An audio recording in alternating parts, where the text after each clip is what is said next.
Colour balloon. பலூன்னாவே குழந்தைகளுக்கு ரொம்ப பிடிக்கும். அப்படிப்பட்ட ஒரு கதை தான். இந்த கதையை எழுதுனது தி. ஹேமா. வெளியீடு பள்ளிக்கல்வித்துறை. இப்போ கதையை பார்க்கலாமா?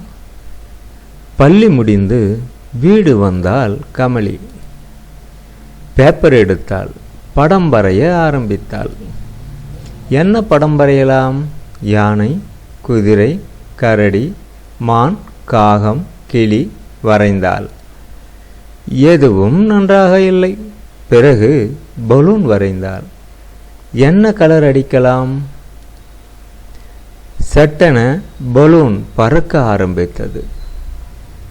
கமலையும் பறந்தாள்.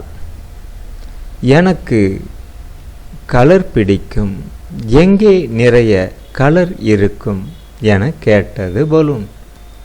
பூந்தோட்டம் பார்த்தாள். இங்கே இறங்கலாம் என்றாள். பலூன் இறங்கியது. கமலியும் இறங்கினாள். செம்பருத்தி பூ தொட்டால் கமலி. சிவப்பு கலர் ஒட்டிக்கொண்டது. பலூன் செவ்வந்தியை தொட்டது. மஞ்சள் கலர் ஒட்டிக்கொண்டது. இருவரும் மல்லிகை பூவை தொட்டனர். வெள்ளை கலர் ஒட்டிக்கொண்டது. டிசம்பர் பூ மேலே வந்து விழுந்தது. ஊதா கலர் ஒட்டிக்கொண்டது. பவளமல்லிப்பூ தலையில் விழுந்தது. ஆரஞ்சு கலர் ஒட்டிக்கொண்டது. குளத்தில் தாமரைப்பூ. இருவரும் ஓடிச் சென்று தொட்டனர்.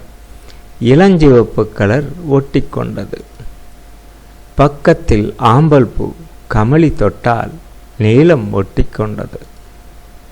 மழை பெய்தது போல் இருந்தது. கமலி தூக்கத்தில் இருந்து எழுந்தாள். அட கனவு! பலூனுக்கு கலர் அடித்தாள். வாசிப்பு இயக்கம்.